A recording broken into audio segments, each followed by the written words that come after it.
CIST, une interview qui a eu un effet boule de neige pour Noël Le Graët.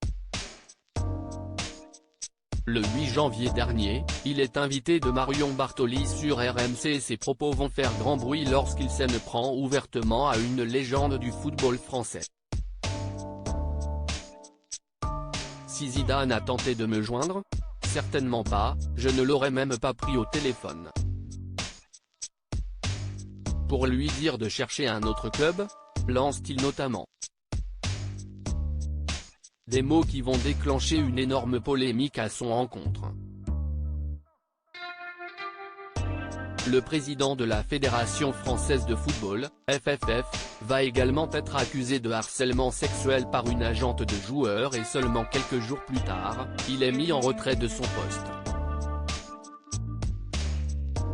Lâché par tout le monde, Noël Le Graët est dans l'œil du cyclone et l'équipe, considéré comme le journal de référence sur le sport, a effectué un reportage sur les terres de l'homme fort du foot français, à Guingamp, en Bretagne.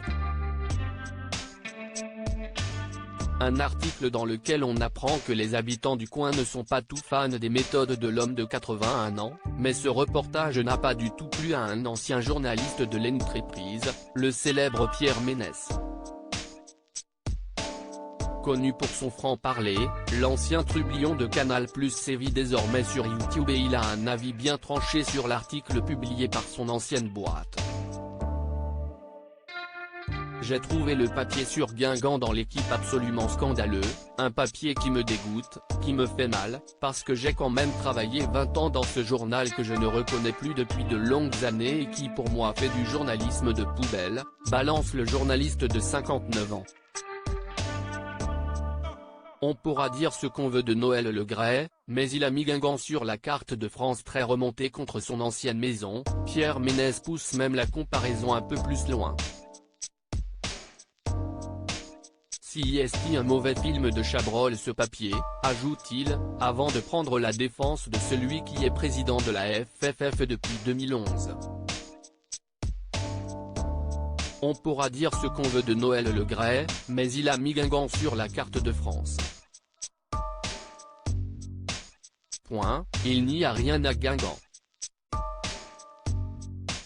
Sauf qu'aujourd'hui il y a une entreprise agroalimentaire qui emploie 800 personnes. Donc le mec il a quand même fait bouffer une partie de la région pendant 30 ans, s'insurge celui qui a eu de graves soucis de santé par le passé.